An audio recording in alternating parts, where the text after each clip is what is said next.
Les street players, les nouveaux agitateurs du bitume.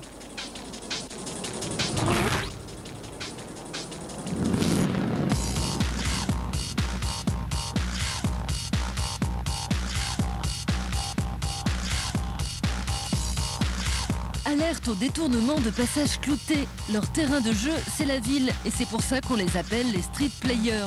Un jeu sans autre règle que de les transgresser par tous les moyens, jusqu'à attaquer les pelouses de la capitale au désherbant, histoire d'y inscrire leur marque.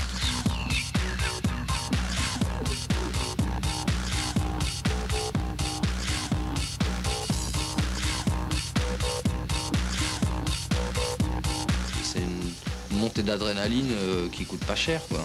C'est plus le phénomène de désordre propre qui nous intéresse, quoi. Le truc est d'être vivant, de pas se laisser faire, de pas se laisser ensevelir, de pas être passif face à ce qu'on te fait ingurgiter, ce genre de choses.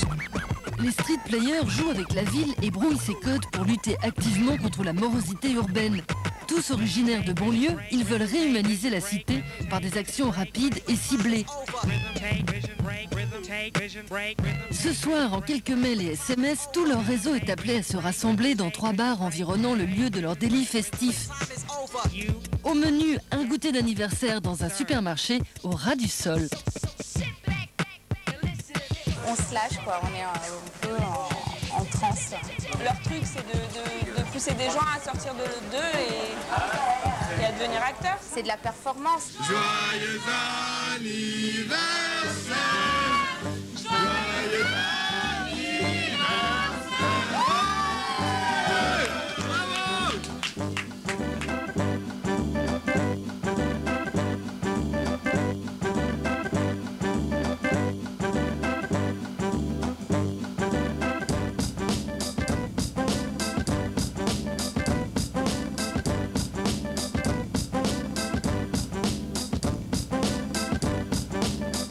C'est être actif, il y a un aspect activiste là-dedans.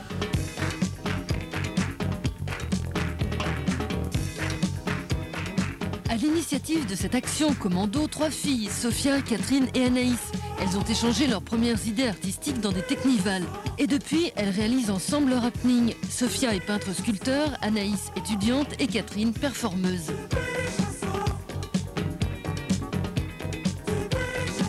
Ça part d'une idée assez simple. À l'époque, j'étais avec quelqu'un qui m'avait traité de bout de viande. Je me sentais comme morte parce que c'est une réflexion quand même assez grave. Et c'est du foie sur un corps nu. Chez les street players, l'action est parfois plus subversive. Graffeur depuis l'âge de 13 ans, Hugues, bibliothécaire, a travaillé comme vigile dans un grand magasin. C'est là qu'il a trouvé la matière première du magazine qu'il édite et donne à tout le monde, gratis, le b.a.-ba du vol à l'étalage. Monsieur, vous avez l'air pressé, mais j'ai quand même envie de vous donner quelque chose. Juste, vous prenez ? Ok. C'est sur des techniques de vol en fait à l'étalage. C'est comme un livre de recettes, mais pour voler dans les magasins. Voler dans les magasins ? Ouais, voilà. Monsieur ? Ouais, mais alors ce qui est ballot, c'est que moi je suis pote avec le vigile qui est juste à l'entrée. Ouais, oh, mais c'est pas un problème. Hein. À long terme, c'est d'arriver à englober des recettes, des techniques de tous les vols et les fraudes existants sur Terre. C'est une histoire d'argent aussi, de pouvoir d'achat. C'est une histoire aussi qui parle de propriété, donc de gratuité et on va dire d'une certaine forme d'activisme.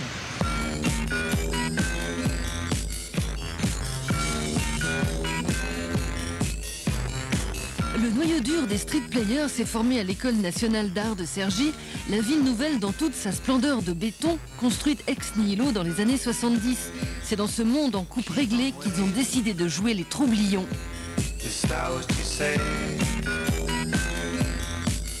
Anaïs était la plus jeune d'entre eux, elle est la seule à être encore là. J'ai eu l'idée de faire moi aussi des fêtes dans des endroits publics, mais non pas extérieurs, mais commerciaux. Et de l'investir de manière collective, festive, gratuite, antidisciplinaire, non violente, non voleuse, donc sans but précis, un truc juste inutile, mais festif, quoi.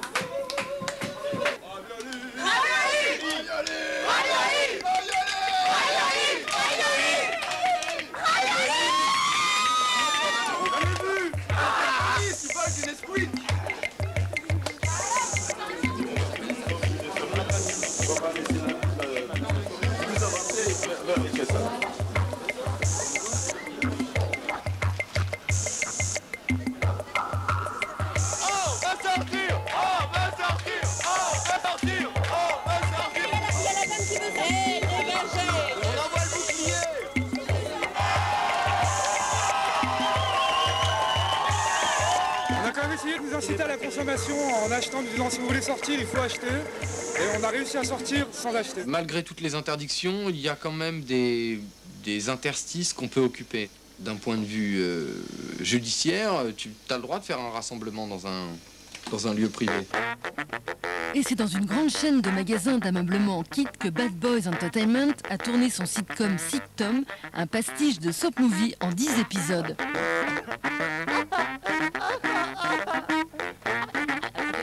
On va tourner en condition commando en fait. En fait c'est tout con, hein. T'enlèves ça, hop, tu fais un truc, ta caméra elle est là-dedans et tu filmes comme ça.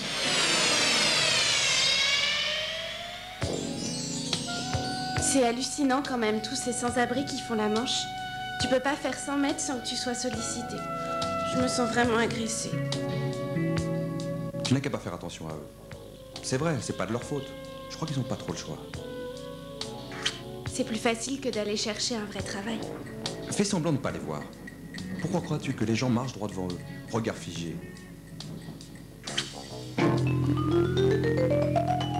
T'es pas au courant que Valérie s'est fait jeter? Ah, t'es Salvan, tu vas lui porter la poisse. Non, c'est du sérieux, fini les cacao à l'œil, basta. Pourtant, elle était sexe. Ça attire les clients en général. Ouais, le patron a voulu pimenter l'atmosphère. Elle devait servir les seins nus ou un truc dans le genre. Oh là, putain, c'est une fille docile, elle doit avoir les seins doux. J'aimerais frotter mon visage. Mais qu'est-ce que t'as fait, dis donc? Mais qu'est-ce que t'as fait? En fait, c'est Mathieu et Camille, ils ont eu un enfant il n'y a pas très longtemps. Et donc Lucien, c'est le prénom de cet enfant. Et c'était mon cadeau de naissance, quoi.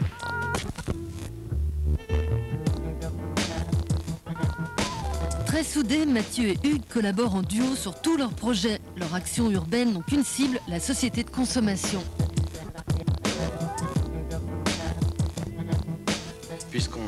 La publicité squattait notre milieu de vie, nous on allait squatter celui de la publicité et de la consommation. Le Y du yen, le E du euro et le S du dollar. Pour faire la promotion de Yes, Mathieu et Hugues utilisent tous les supports possibles. Graffitis, stickers, t-shirts, tags ou désherbants, sacs en plastique, le logo monétaire doit s'afficher partout. Le but avoué de Yes, c'est de remplacer... La promotion de Yes, c'est de remplacer toutes les autres marques par Yes. C'est la super marque. Alors, qu'est-ce que c'est que ça? C'est des sacs en plastique. Alors. Eh ben, on édite ça. Le but, c'est qu'il y en ait un maximum partout. Donc, si tu veux les donner à tes clients quand ils viennent acheter un truc... Ça veut dire oui. Oui à la monnaie. Mais non à l'exploitation de la monnaie. Ah, d'accord, il y a une contradiction là.